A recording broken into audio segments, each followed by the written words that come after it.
Ladies and gentlemen, thank you for joining us this morning as Informatics Academy launches the first ever Diploma in Esports and Game Design in Singapore. My name is Pauline and I am honored to be your MC this morning. Okay, Informatics Academy was established in 1983 and started off primarily focusing on addressing Asia's need for expertise in information technology.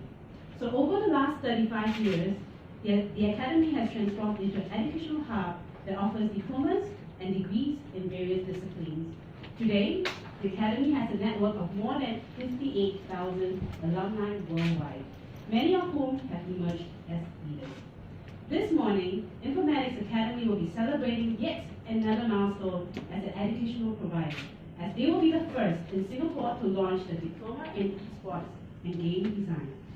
With the exponential growth of esports and live streaming of major tournaments worldwide, the program will give youths who are seeking to advance their competency in esports or game design an opportunity to do so. To tell you more about the diploma, it is my honor now to invite Mr. Allan Norton, General Manager of Informatics Academy and NCC Education, on stage. Mr. Allan Norton? Thank you, Pauline. Just to all our guests, I'd like to welcome you to the Informatics campus here in Boogies. It's a campus we're very proud of, as you can probably see just from the room now. It's a very conducive environment for our students to learn and do their classes, both during the day and in the evening. And we are in both here and the other end of the building, and should anybody would like to have a bit of a tour of our campus, we certainly welcome you to do that, and we'll take you through if anyone's keen to have a view. Esports. Why esports? Now, I'm going to take you back a little bit to my own experience. Why esports? Because I, like many people, and particularly myself with two teenage children, was always wondering why would you want anyone to be involved in esports, and where does that fit from an academic standpoint? Because it's to the person that without the trained mind, you'd think that's all about just playing games. So I myself had to do my own research, and thankfully with our partners, particularly SCOGA, we were able to understand a lot more about what esports is really all about. And it's actually more than just playing games. It's actually not just a sport, but it's also an industry. So we as Informatics, and Pauline mentioned, we're always evolving, we're always looking for opportunities to become very relevant. We saw an opportunity here that there needs to be a pathway, not just for gamers, but for people in this industry itself. So we need both an academic pathway, as well as also a vocational pathway, because this is a business, this is an industry where people have the opportunity to make a career out of esports. And esports is, as a sportsman myself, it is actually a real sport. It's not necessarily running onto a field, which is what we might be used to. It's actually a sport in itself, and that's been evidenced by the fact that esports will now be a part of the Asian Games. And if you look at the media and you understand what we're hearing, it's a very good chance to be part of the Olympic Games, and that gives an indication that there's a lot of credibility in this as a sport. So we want to give this credibility as a career. We want to give this credibility from an academic pathway. Informatics, we are here in Singapore, and we do our teaching here in Singapore, and we're proud to be able to launch this first esports diploma in Singapore initially. We will be doing it as a combination of both the animation and gaming as well as esports itself. And the reason why we're doing that is this is the expertise that we can initially bring to this diploma. Informatics, it's something that we've been doing for many years, as Pauline mentioned. We're 35 years old this year, and computing has been a specialty of ours. Gaming and animation is a specialty of ours. It's a good way to start a part of this esports diploma. But most importantly, we're partnering with experts in the industry. About a year ago, we sat down with SCOGA, and they have been supporting us and helping us build a relevant diploma with the esports disciplines included. And this is just the start. Esports with the gaming, as well as esports itself and the esports as a business, is the first of what we would see as the potential for esports with diplomas and ultimately advanced diplomas, as well as progression routes to university partners. And we have university partners right now here. We partner with our gaming animation with Oxford Brookes University. And Informatics has a wholly owned subsidiary in the UK, NCC Education, that partners with mainly UK universities, and we have articulation agreements with up to 50 different university partners in the UK alone, as well as other parts of the world. And these esports diplomas, we are looking in future to articulate this diploma and advanced diploma into a degree with the universities in the UK. So it will be a legitimate degree program starting off with the esports here in Singapore. And me as a parent, that's important to know that this is a genuine, both an academic pathway as well as a vocational pathway that can lead to a long-term career. This is something that's not yet offered by private institutions here in Singapore, and we're proud to be the first to do that. I don't think we'll be the last, because I can see this being a successful program. We'll have a lot more students, or a lot of students looking for the demand for this program. And that's evidenced by not just the fact that there are hundreds of esports teams around the world, and we all hear about the European soccer clubs, and also my home country in Australia, the sporting football clubs in Australia are all developing esports teams. We hear about the hundreds of esports teams that they have. There are in fact thousands of esports teams around the world, not just here in Singapore. So there is going to be a legitimate demand for this industry itself. It's not all about the gamers, it's about the industry that comes around it. And you'll hear more about that from our partners today, about what that industry really is. So there will be demand, we see that. We will have additional pathways in esports, which I will talk about at the end of the media briefing this morning. I would like to pass on to our esports experts, our partners, who know a lot more about the esports than I've probably forgotten about. But I look forward to taking your call, your questions individually. I think it's important just to finish off the legitimacy of the esports diploma. It has been endorsed by CPE in Singapore, the Committee of Private Education. It is a regulated program that will be recognised not just here in Singapore, but actually also we're making sure it's going to be recognised by university partners around the world. So, thank you.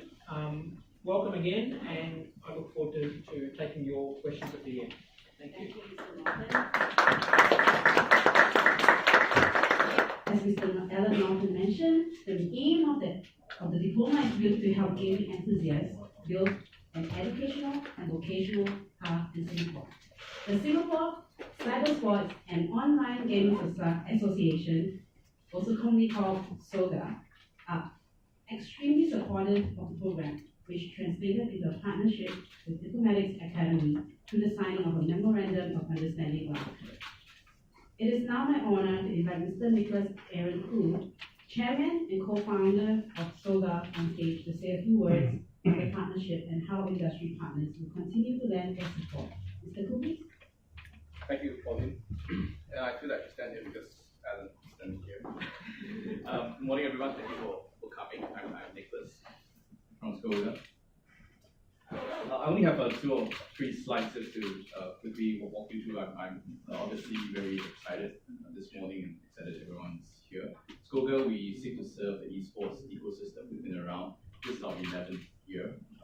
Some people ask us what esports looked like 11 years ago, and it's just taken off phenomenally. And then you will see that in a bit. One of our signature programs, as you can see in this picture here, is our Esports Academy, which we actually announced around the same time last year in this exact same room. And just remarking to some of our friends and partners that things have really progressed even just that 1 year. And the program is supported by the National Youth Council and also with industry partner Twitch. And Twitch is, in my opinion, the largest esports platform in the world. They got acquired by Amazon, so we're very thankful and humble on partnership. I'll talk a little bit more about what we're doing in education in esports in a bit. If someone can help me with the next slide. So a very quick overview. I'm not going to kind of like go into all the details, but besides education, which is, I just want to give you a bit of color in terms of there are other things that do with the ecosystem, and we try to look at what are the areas in the ecosystem that we need to help and serve and support. And this gives you a bit of a highlight and overview. So, for example, you look at some of these. We actually work with the National Youth Council. Orchard Road was closed off. We covered esports tournament in the middle of Orchard Road with the mobile esports stage.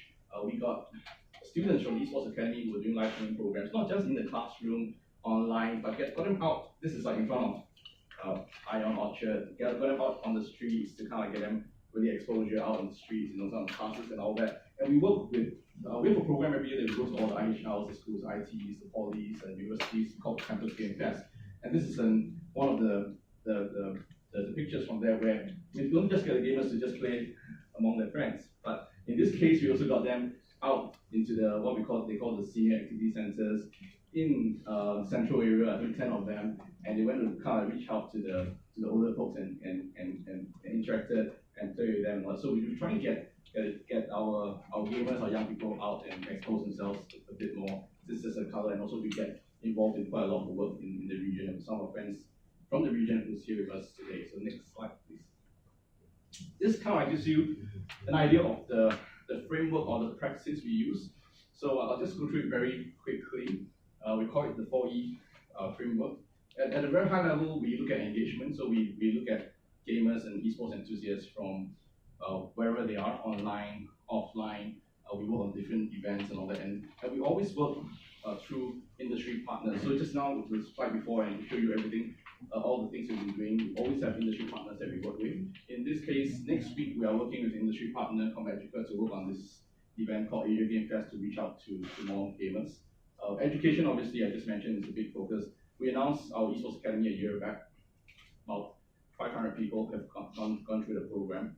And one of the things we learned, we learned many things from that.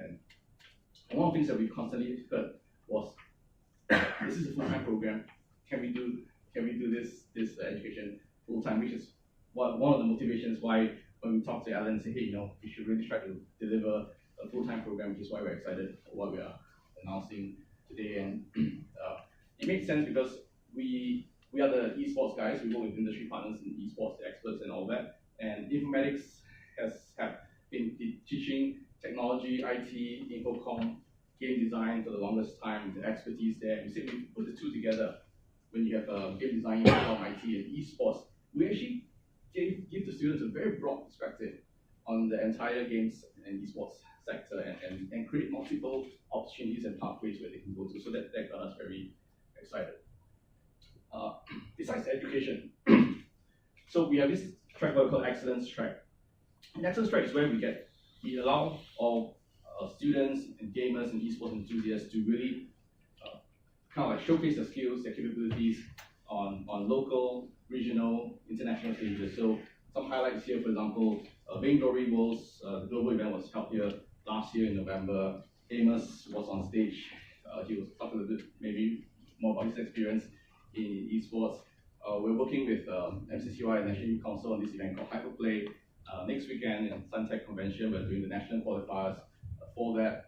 Yesterday, we just held the Singapore National Selection qualifiers for the Asian Games Palembang at Marina Bay Sands. So we're trying to work with industry partners to look for more opportunities where students, gamers, esports enthusiasts can have a chance to showcase their skills and their capabilities. The last part is enable. Enable, we look at, besides the jobs, the pathways, the kind of careers, we also look at how, we know a lot of young people, they're very passionate, so we want to enable them to pursue their dreams and their passions, but also how can they be a positive influence among their peers for society in that sense. And just now I shared an example of that. I have many more examples, but we don't have the time for that, but happy to take that offline. So next slide. So we're very excited about this, also very, very humble. For those of you who are in esports, you recognize many of the logos here, but for the benefit of those who may not be as acquainted with esports, I'm just going to kind of like explain to you who are we working with and why it matters. So Riot, ESL, Twitch, in my view, some of the movers and shakers in esports globally. They put together, they reach out to esports enthusiasts and gamers and put together events that millions of people turn out to. So global players supporting what we're doing here for this diploma. What they're doing, I'll share a bit more. I'll just kind of introduce first. Companies like Ministry, GSC, Gaming Co, they are some of the largest esports companies in the region, in Southeast Asia.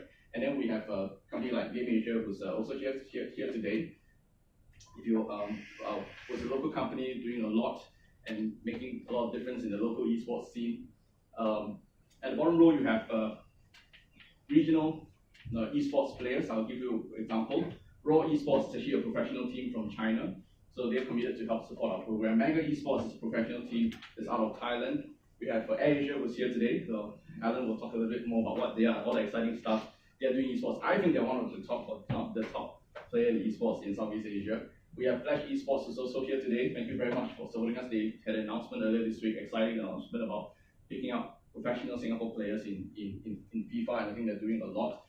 We have Ray from Bitrepme today, who's looking at supporting and growing the talent scene for esports in Singapore and in the region. And Mighty Bear is outlier here.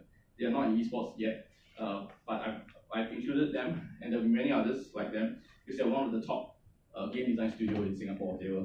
All these guys came from game design studio. Some of you might have heard of called King. So they're going to support this, and there'll be many others that we will work with. So what are they doing for us? Why we put this? It's not just for putting up supporters and logos. I think in a nutshell, in interest of time, they're going to support us in different ways. Everyone's going to support us in different ways.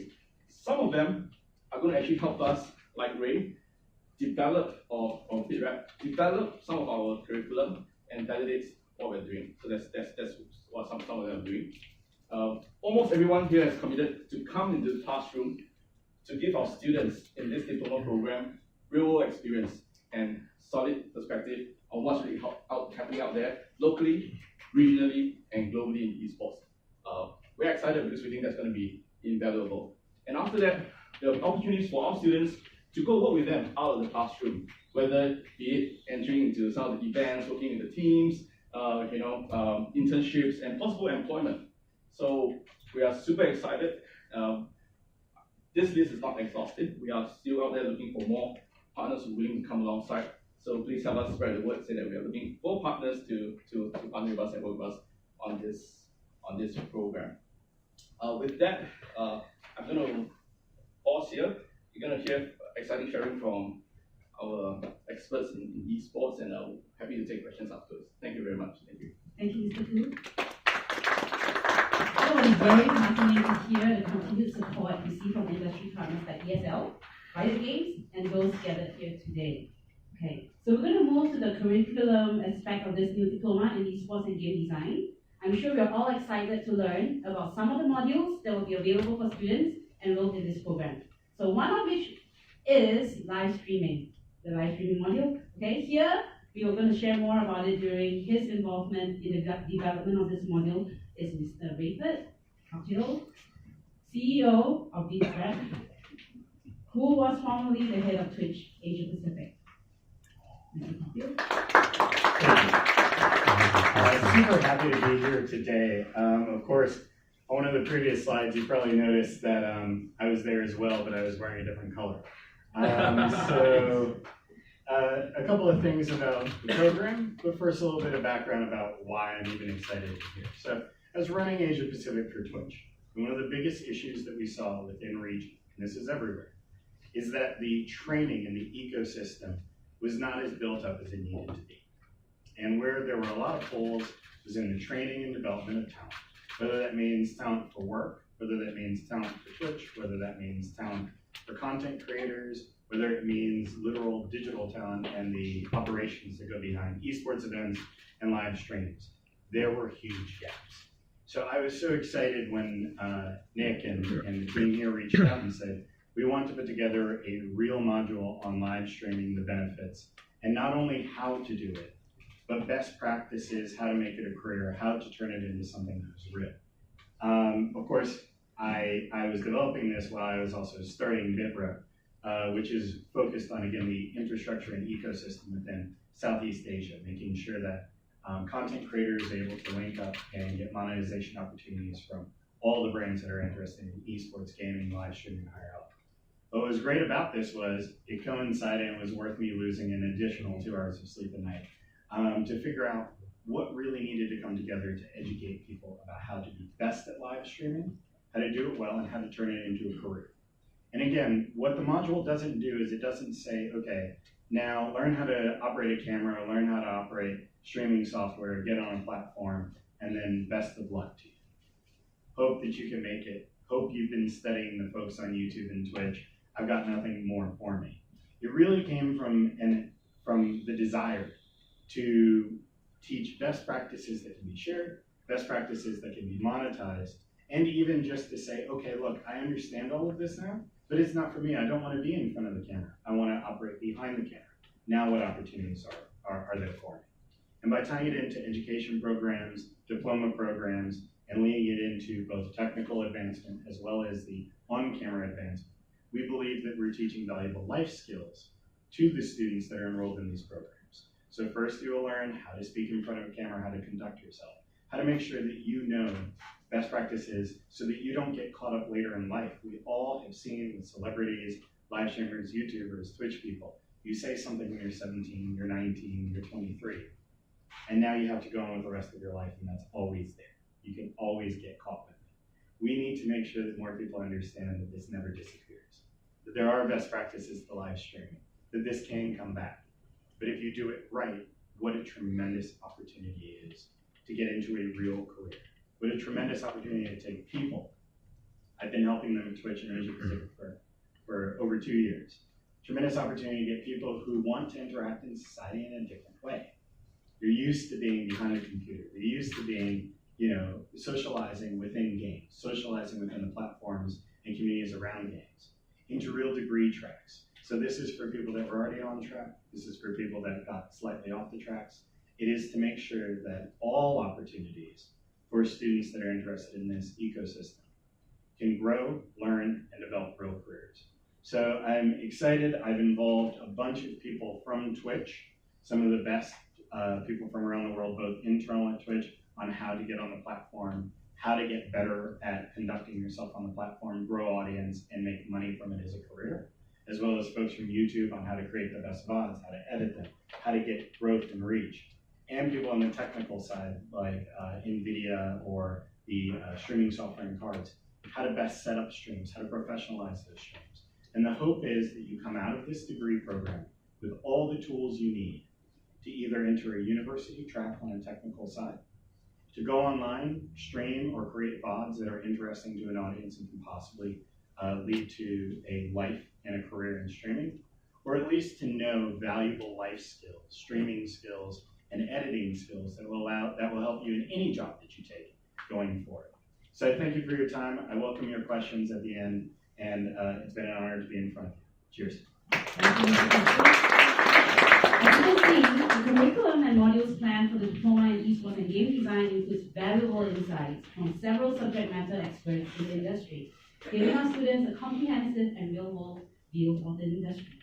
So now, it is my honor to invite Mr. Allan Phang, Team Manager of AirAsia Allstars Esports Club, AirAsia Group, to share a little bit about how the launch of the Esports Diploma will impact the esports industry in a positive manner. Without further ado, Mr. Allan Phang, please. Thank you, Informatics and SCOGA, for inviting AirAsia over for the launch of the first ever Diploma in Game Design in Singapore. Today, I'll just share a bit quickly about how AirAsia got involved in the space and how we believe that education in esports and game design will assist in the ecosystem as well. I'll share this slide later with you if you'd like to have a look at it for in-depth. There's about 100 over slides, but we only have about, I understand, 15 minutes. I'm going to extend it to 20 if you all don't mind. And Just a quick one that AirAsia Esports is supported by co-founders, Dr. Kamarudin Murano on the left and Tony Fernandez on the right. They even shared about esports on their social media accounts, on their Facebook, and on their Instagram. And why is AirAsia involved in esports? Number one, because esports is a sport of the digital generation, and AirAsia will also transforming more into a digital company. And we realize that the millennials and Generation Z digital natives, they're not spending as much time on linear TV, on physical newspapers as our generation. Instead, they are on more mobile platforms and also on live streaming. So there are three key pillars that AirAsia is involved in esports. Number one is about employee engagement. So our employees can engage each other across the group and in different countries because it's borderless. Second one is for employer branding. The next generation of employees will want to join AirAsia because we're cool and happening, because we're involved in esports. And the third one is potentially supporting the ecosystem, which we already have, in terms of sponsoring teams, influencers, and tournaments in the future. Even Tony Fernandez mentioned about esports in his book. Stephen, his son, was the one that introduced him to esports. And how he started to know about esports was back in June 2017, when our Allstars staff of AirAsia discovered about esports and decided to do an internal awareness campaign, something different. So we have a workplace group for our employees, all 24,000 of us. We did a survey and we found out that a lot of our employees actually are gamers itself. We did a survey and a lot of positive feedback for AirAsia to get involved in esports. We even did a esports jersey, and gave it to over 100 C-suite executives in our company so that they're aware about esports. Because many non-endemic brands out there, especially, are still very new to the esports space.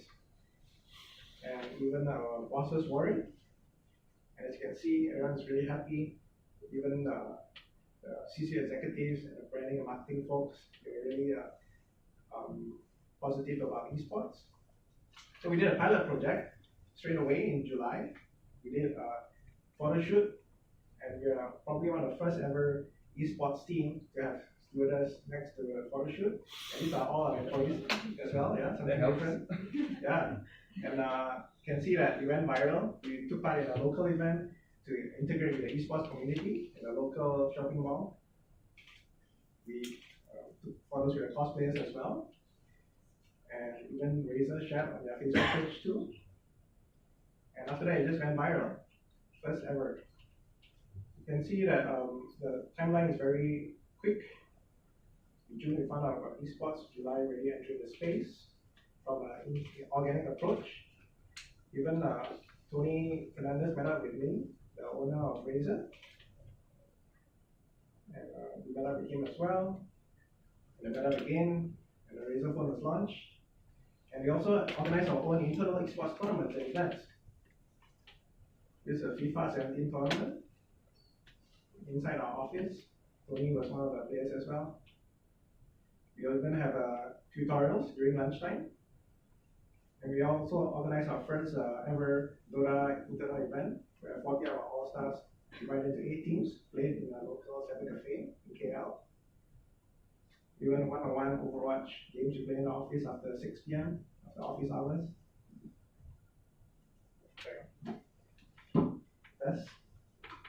And even mobile games. And after that, we decided to get involved in external tournaments and events.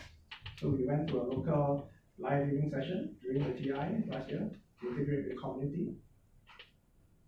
Just going to skip a few more. We took part in local events, MESL, NVIDIA. We also integrated with other corporate companies, company versus university tournament, where Ernst & Young was involved, Petronas, oil and gas company, EGG Network, 24/7 esports channel, and together with other universities. Even a talent acquisition team was present as well to scout the best talent from the IT sector. Uni teams, and even we have Office War as well. We got an EGG Network, the 24/7 esports channel. They came over to our office to have a showdown. And this was recently in January this year. We joined a local tournament in Malaysia.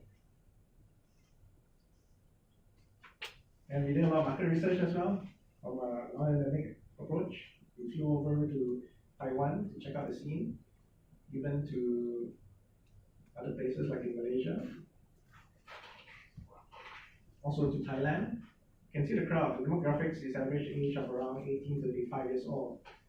And we went to China. We went over there for the League of Legends China finals. So it's really happening. This was a photo taken by myself in the Bird's Nest Stadium, 50,000 capacity. It's hard to believe unless you're there, unless you're in the space. So it's a very eye-opening experience for us, and to understand that it's a growing trend and we don't want to be left behind. Hence, we are entering this space. These are fans and a lot of marketing promotions by the organizers to see that how much awareness is being put to promote the events. This was in Singapore last year in December, Baby Glory World. And this was in Malaysia just a few months back at ESL 1 meeting. So I'll just skip. So these are some of our games that we play in the office. We divide it according to different game genres. And we're going to scale out across the region where we have market presence that our offices are based. We also have Facebook, Twitter, Instagram, YouTube, social media just for esports to connect with the community. And we'll be coming up with our own esports zone in our office, 6 versus 6. So our own staff can play after office hours. This is one of the end games for AirAsia is to get feedback, positive feedback that they will want to join one day when they graduate from their uni or college. And in January this year, we sponsored Meneski Dota 2 team. They are one of the top Dota 2 teams in the world. And all ASEAN faces. We have a Singaporean in there. His name is Daryl, Ice. Some of you might know him. We also have Malaysians, Thai, and Filipino. So looking at the time frame from June 2017 to January 2018, it's within a gap of just less than a year. And even Meneski just won in China finals, DAC, World Champions.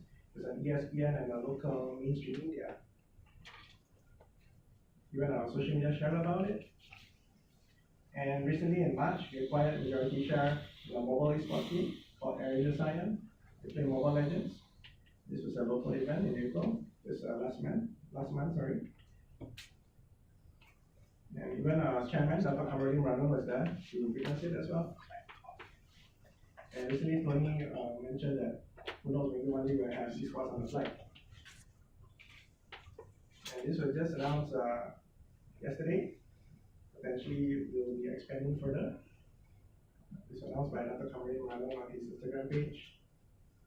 So yeah, this is a quick one to show that how AirAsia is evolving in space, and we believe that esports is the sports of the future generations, and we don't want to get left behind. So we believe that it's going to pick up. Everyone knows that the stats show that traditional sports is declining, and the millennials and Generation Z is consuming a lot of esports content. So we congratulate Informatics and SCOGA for having this course. Thank you.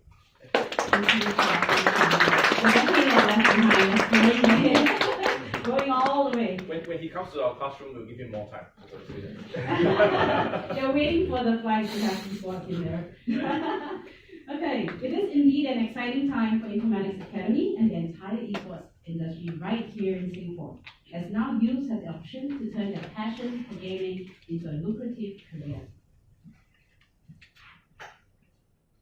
One of the very first students to enroll in the Diploma in Esports and Game Design is none other than our local gamer, Mr. Amos, who is also famously known as Quatervois and the team captain for Team Impunity. Everyone, the moment has come for me to invite Amos to tell you more about his plans for the future. Mr. Amos, please. Hi guys, I'm Amos. I'm turning 18 this year. So I'm the first professional esports athlete for Team Impunity, and I'm also the team captain for Team Impunity. So can I share with you guys my journey here? Just about 3 years ago, about exactly 3 years ago from today, I was first offered to join the team, Infamous, and they basically offered me, they said that, okay, you join our team, we'll pay you 2 to 3,000 per month for playing and winning for us. And then I was like, oh, that sounds really nice, like 2 to 3,000 a month, don't have to go to work, do what I love to do, just playing. And I can just earn a living from that. So I went over, the contract was in draft for like 2 to 3 months, and then it never happened. So I wasn't paid for about 2 to 3 years until maybe last year after we played in the Vainglory World Championships. We were playing basically we were winning prize pools. Prize pool was literally our salary or whatever. And me and my team, and then because we won we played and we got top 4. We finished 4th place in the Vainglory World Championships. So we are the 4th globally last year when the event was held in Khoo Theatre in Singapore. So after that, they are starting to get paid finally after 3 years, and a lot of lies, a lot of things. Finally, we are getting paid as players to play, to train, and to win. Okay, so just journey here wasn't easy, of course, and I've been through a lot. I learned a lot, made a lot of mistakes, lost a lot of friends, gone through a lot of betrayals, met a lot of obstacles. I'm here today, and most importantly, I realized that the biggest obstacle that holds me back is myself. Whether it be winning a lot of competitions and then losing the most important ones because of very high complacency, or wanting to make something work so bad, so desperate for it, that I mess things up for the whole entire team.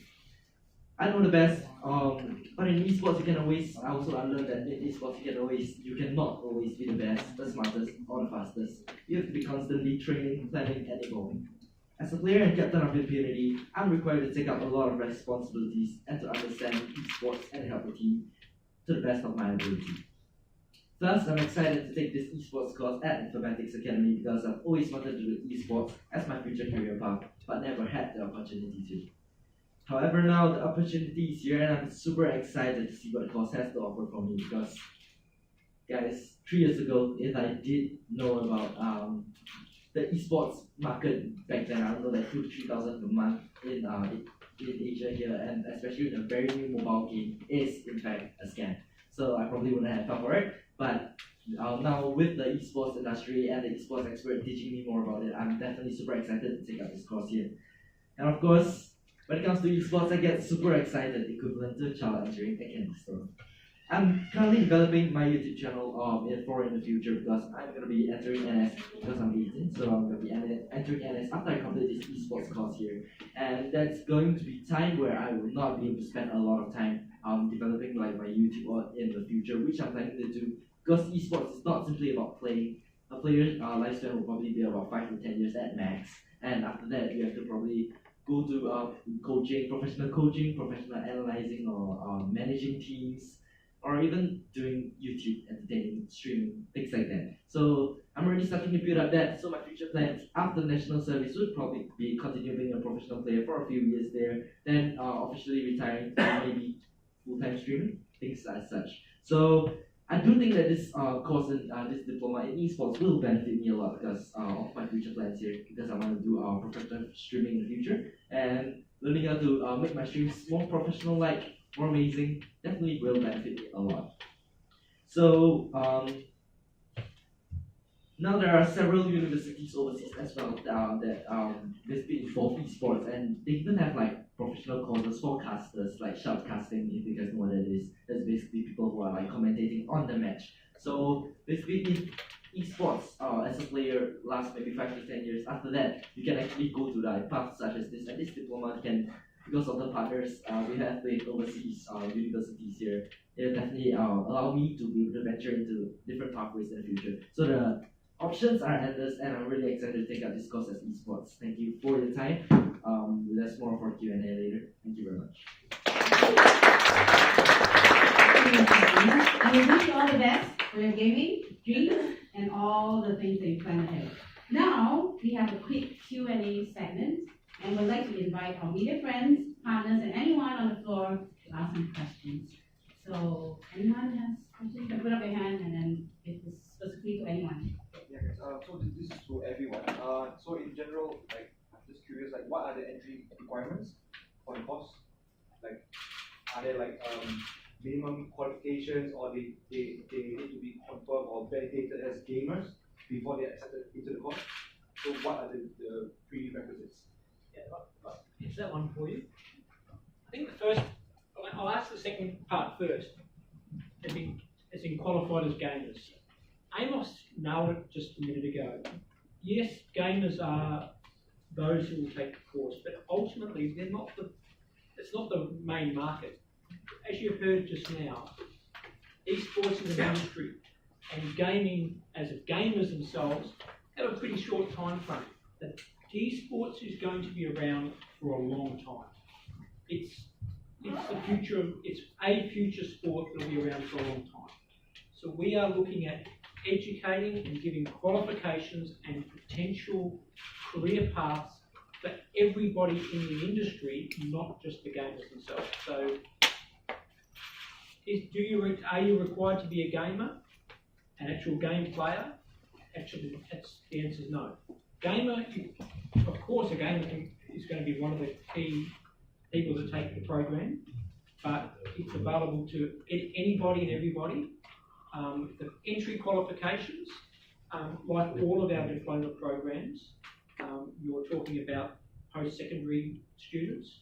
You do need the basic English entry standards to get into the course, but there's no gaming qualification, there's no necessary, you don't need to be a gamer to get in. In fact, ultimately, I would expect the biggest part of the market is going to be those who want to be a part of the industry. And I was so glad when Amos talked about his journey and where his journey is going to lead. He is looking for a career in this industry, an industry that he loves. Just like any sportsman that plays any sport. And I, as a parent, I've got a son who's very much into sport. Not esports, but a sport. But you want to see them developing a career around an industry that they love. And this is what Amos will have beyond just being a gamer. And this is what the qualification will give it. It gives you a formal qualification, allows you to go to university in the future, but also it's very vocational. There's a career path in this industry now. It's not just about the game. And I can tap onto that a little bit from the development of the program angle, which is, again, at Twitch, we have not only gaming and esports content, but IRL, vlogging, and everything else. YouTube is the same, Facebook is the same. The point is, as we develop this, how do you do everything professionally and at the highest level? And how do you conduct yourself appropriately so that, folks like Amos can become professionals? So, in fact, if your career went on later to become terrestrial, i.e. TV, you would be trained to do that as well. Because the skills that you gain are about public speaking, how to present yourself, and then also for the back end, how to work things. Because as industries change, you see from effectively terrestrial and radio to now digital and online, it will be very difficult for the youth of this generation, certainly not mine, that was a long time ago, to be able to get a job without knowing these skills and doing it first. So the shows of tomorrow, the content of tomorrow, will be built from people who were already streaming, already professionals, already doing all of these things, and that will mean no risk for the companies later. I've already seen you do this. I've already seen you stream. I know exactly what your audience is. I can trace everything I need to know to now pay you a full salary. Because I go to my boss and say, I saw him be a professional gamer. I saw him win things. I saw his YouTube channel. I see his pull and his audience. This is what we're looking for. So not only is this key for a life development and skills program, but it's going to be literally key for those in high school programs, university programs, to get jobs in media in the future. Any other questions?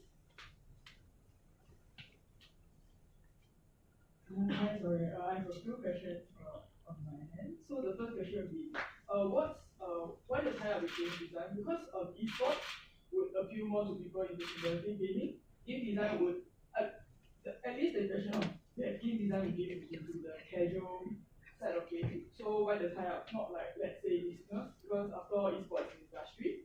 The second question would be, with regards to the lectures and how would one decide who fits the bill? For instance, Twitch streaming. who are you going to rope in to conduct the lessons, stuff like that, or like shoutcasting? Are you going to invite casters who have already been in the job for a while to come down and coach?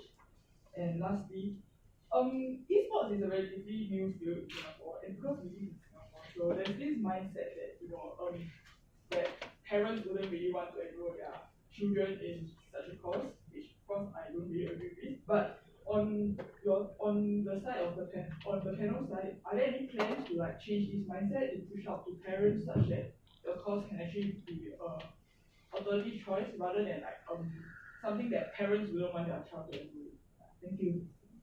I'll start first, and then I think they all wanted to answer. Thank you for all the questions. I think actually the first and third questions are linked, and at least in my mind, because the reason why we pair together game design and esports, even though as you call out the audience might be slightly different, still adjacent, still different, because and the reason why we partner with Informatics, because Informatics has a lot of strong track record in the game design, the technology side of it. Parents actually recognize it and they know it. I think it brings that certain credibility to the efforts we're trying to do. That's one aspect of it. Allan mentioned that there's pathways into degree programs and all that. As you mentioned, esports is still very new, very nascent. We want to make sure we provide as broad exposure in terms of as many possible pathways after you spend time with us, whether you want to enter esports, you feel that, hey, actually after 1 year, I realized there's certain things I like, and I actually realized that I may also want to know more about the publishing and development design side of it, so there's an adjacency. That's one aspect. You talk about, I think, I'll just mention this one small point and pass on, is that in terms of the programs, who's teaching, who's designing, so that's one reason why we have Ray here. And okay, Ray, with you. Yeah, so I'll try to also hit on the first two questions because I've already forgotten the third. So let's talk about just general education and development. So what is my past? I did liberal arts undergrad at Wesleyan University in Connecticut so that I could learn how to think, speak, talk, and it was relatively broad. I studied economics and government at the same time. What did that give me? Well, it gave me a skill set to then go into investment banking in New York. That's where I learned all my financial stuff. How do I analyze companies, numbers, and everything else. At which point I entered Stanford Business School for the purpose of how do I manage teams better, grow enterprises, start companies, and find advisors with which to get me on that path. How does that apply to this program? We're trying to give you the broad so that if you are involved in game design and you don't know anything about live streaming, you're handicapping yourself. Because the future of game design will be tied into, and a great example of this is PUBG.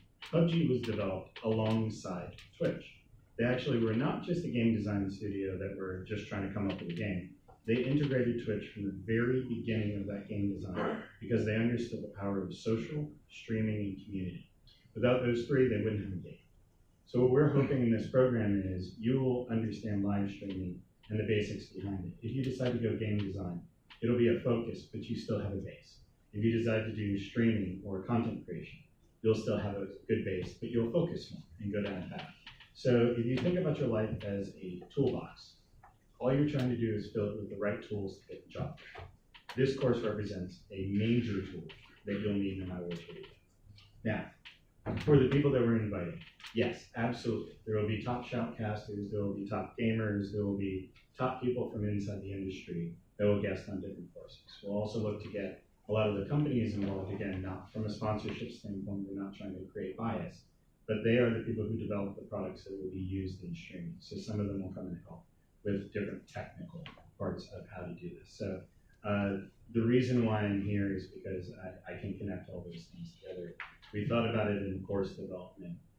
Again, we will play no favorites. There will be no extras given out to companies. This is about the academic pursuit of excellence as it relates to live streaming. But all the people who are experts in industry will be able to give their guidance and give their experiences to make sure that this course is as fulsome as possible.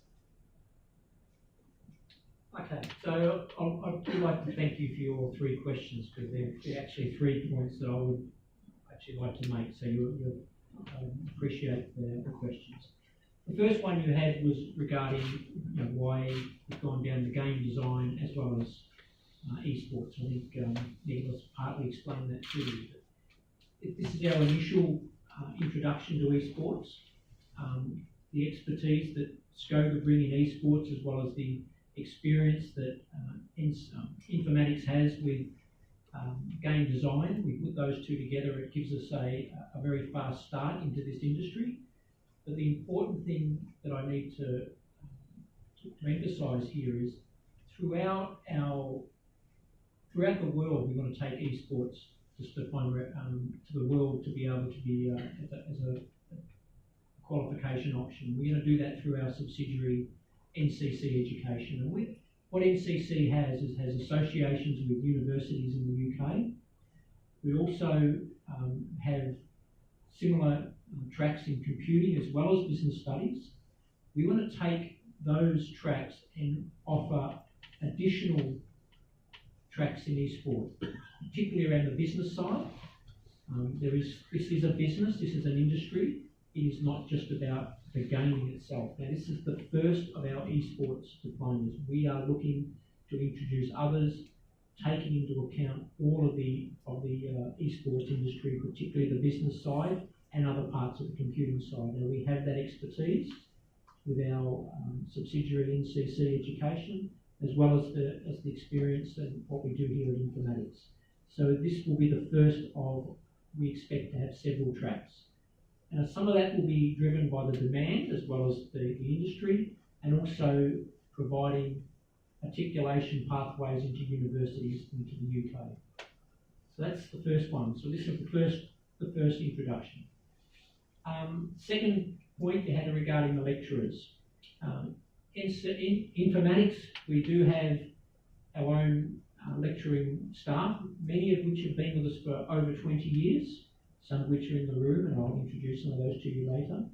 But additionally, we will be doing the teaching here with our partners. We'll be bringing in industry experts with our partners to do the lecturing to our students. It's not just going to be the traditional academic lecturers that Informatics currently has.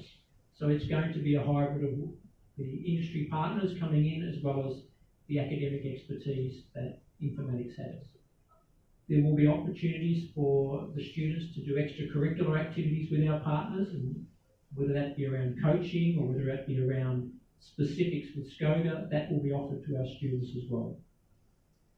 The third one's an important one for me, and indulge me a little bit here, as I briefly mentioned to you earlier on, as a parent myself. I would like to see qualifications being offered that gives genuine career opportunities. And the important message here is this is not just about gaming itself. It's not about playing games. It's about the industry as a sport, and part of that sport is the gaming itself. But there's an industry here. And as we've heard, we've got streaming, we've got coaching, we've got the psychology, we've got the business of esports. Just think about any sport that we have. There are the players in the game, but there's the industry around it, and that's what esports is, and that's what we'll be looking to provide professional qualifications for. But it's also a genuine career opportunity, and for parents in Singapore, that's something that, like any career in any vocation that students study for in Singapore, esports is also an industry. And just the presentation that Allan gave before, you would have noticed the prize money that was being offered. It was substantial. The prize money that Amos is now earning as a gamer, it is quite substantial, but it's also, there's an industry around that. The media, the actual development of the games, the development of the programs itself. This is not just about the gaming, and that's, as a parent myself, and I think many of you here are also parents, it's important to know that this is not about playing games, it's about the industry of esports itself.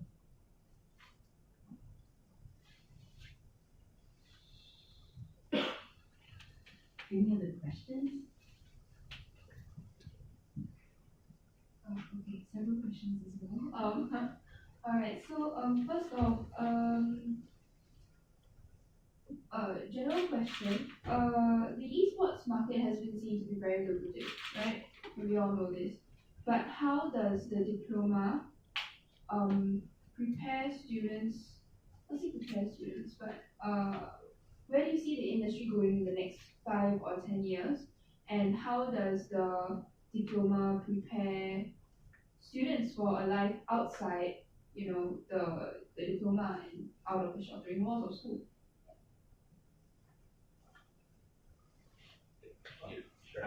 Yeah. I'm sorry to be taking all of your time. So where is esports going? We know that it's growing quickly. We know that it's professionalizing. There's a lot more infrastructure going in. What I hope is by involvement in the Informatics program and setting a standard that can be copied and duplicated, that a lot more programs come in. I think we've touched on a lot of the same points, and they'll apply to your question, which is it's as much about this new career, this new ecosystem that's being formed. Esports is the center, but around it is live streaming, around it is social networking, the new form of digital advertising, even just studio creation, what digital libraries and how you negotiate those contracts is going to look in the future. There is so much that is being unpacked in industry now, and the rise of it is esports. So it's important at the core to understand where esports came from, what it is, who's watching it, and why is this important. From the parent side, it's going to be very difficult to catch up. That's just kind of factual. So there's, as opposed to, my parents kind of saying, okay, we understand that you need to know accounting. You need to know math, you need to know English, you need to know these things, and that will apply to all of the jobs that I'm aware of. Whether you're a banker, whether you're a doctor, or whether you're a lawyer, or whether you're a business person, it's applicable. What's happened in the last 20 years is the digital revolution has led to new forms of economies, new forms of jobs, new forms of communicating, and there are not a lot of programs that are ready for that. This will be one of those programs because it's starting to fundamentally look at what is this industry made up of, who are the key players, and what are the actions that are taking place. Now, because of that, the combination of the teachers is very important. The lecturers here learning is key, but the partners and guests that you're seeing in front of you, in a lot of cases, we're the only people who know this stuff. I mean, so there's been one head of Asia Pacific at Twitch. It's me. So the only person who can step in the room and really speak, very in depth about what is it like from an Asia Pacific standpoint to be on Twitch and to grow with Twitch. I'm actually the only person who can really come and talk to. It's combining all of that mind share, all of that knowledge into one place and start developing the content and the curriculum that is going to be really important for youth going forward in developing their careers and starting to inform parents and those interested in government schools, et cetera, in Singapore of what they need to start preparing for, because economies, governments, and schools are very behind on this. But we're hoping that we can kind of catch them in the very near term. Thanks, Rick. And just add one point to what raising such frame that foundation and broad-based education. I think, as you mentioned, as highlighted, that esports is growing so quickly. I'm not sure that one person who can tell you exactly and be right where it's going in that sense, but I think we can maximize the best chance for success for the students by always getting the industry into the classroom and getting them out into the industry and keeping that relevance and keeping that pace. I think is going to be important. And I think it's important, and I alluded to it before, that the diploma will actually evolve with the industry. We need to be very much a part of it, which is why we need to be close to our partners to be able to make sure that our development of our diploma and the additional diplomas that we'd like to consider are going to be relevant as esports grows. Now, we can see where it's growing. We know it's growing fast, and where that's going to end up, we'll soon know. But we need to be very close to it so that the diploma continues to remain relevant. Right now, we know we need to develop games. We need to develop the actual industry. So this is where the diploma starts, but it needs to be relevant, and that's something that's important to us to make sure it remains that way. So we will remain close with our partners.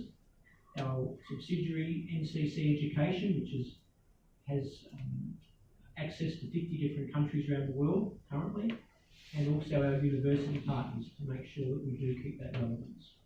Because it needs to be not just relevant to the industry, but also relevant to careers for the students.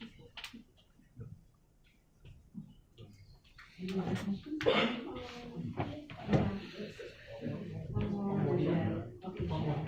Okay.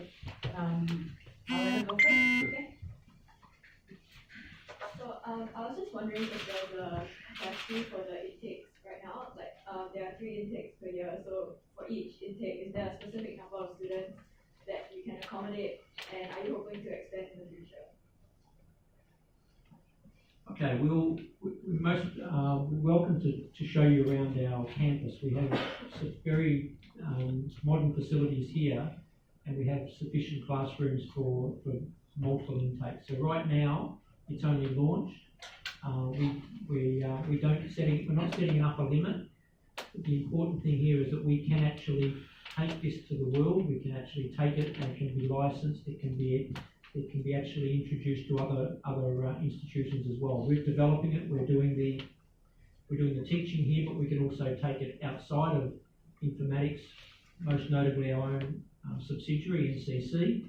But it's that capacity is there. So at the moment there is sufficient capacity, and we are hoping or expecting to grow it. Not just the existing program, but future programs as well. We're not setting an upper limit for this. Hi, just to follow up on the question she asked. So is there a minimum number of students that you need in order to kick off the course? And also, can I get a sense of the school fees for both part-time and full-time? Okay. Minimum numbers, there's a few parts to that question. Obviously, we'd like to have minimum numbers in our classes, but part of this is a modular-based program as well. So some of the programs will be being offered with other diploma programs that Informatics has. So we aren't restricted by that minimum number per se, because, for example, Amos will start off and he'll be doing some of the gaming modules, which are also part of other diploma programs that Informatics offers. So we're not setting a minimum number that we can't actually start the program in September. And for school fees? Okay, the school fees, I would prefer to give that to you offline, because it depends where the students are coming from. We welcome students from overseas, we welcome students from Singapore. We also have opportunities to go full-time and part-time. So there are the fees will vary depending on where the students come from. I think the rates are in the brochure. But they're comparable with our existing diploma programs in computing. Okay. Okay, so following up on course fees, we noticed that the full-time and the part-time courses are exactly the same. Any reason why? And also second, off tangent, but you mentioned that there were co-curricular activities that the students could take part in that involve the industry partners. So what are some of these industry partners, and what will these students be doing? Yeah, will it be like sports school where they train for how many hours and then they study as well, stuff like that? I'll answer the first one for you. The part-time, full-time, yes, it's exactly the same. You'll get the same qualification. We do offer our programs in the evening, and particularly for Singaporean working students and adults, the opportunity to come in and study part-time, or there's the full-time day program. They're exactly the same programs, just that there's flexibility on how we deliver those programs. I think on the co-curricular side of things, so as I mentioned last year about this time, we announced our sports academy that our students go through. We have classes running almost every week, and they will range from different esports titles, from Dota, Fate Glory. I think we're having classes now coming up for Pokemon. And PUBG and all that. So the different game titles, as well as the different things like casting. Right now, I think we just in the midst of running classes on journalism together with our Khoo and all that. So we always make sure that we bring in industry partners. Just now I went through a list of the partners that we brought on board. There'll be a lot more partners that we are talking to and bringing on board. And these are where students then can pass to the co-curricular activities, and maybe there's even a chance, I think, Amos might even want to start up some of his own student club activities and all that. So. Any other questions? No? Answer most of the questions?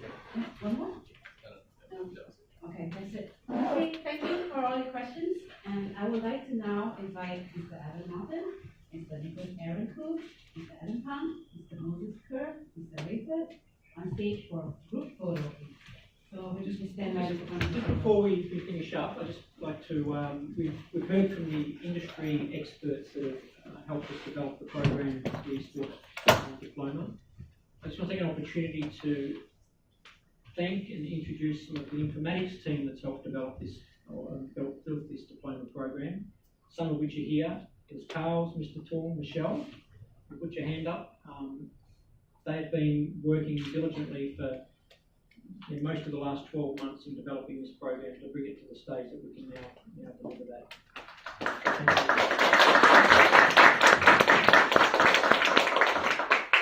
And ultimately, I would love to be able to sit here in a couple of years' time and introduce our graduate Amos, and also introduce Singapore's next Olympian, Amos, as well, because it is potentially an Olympic sport in the future.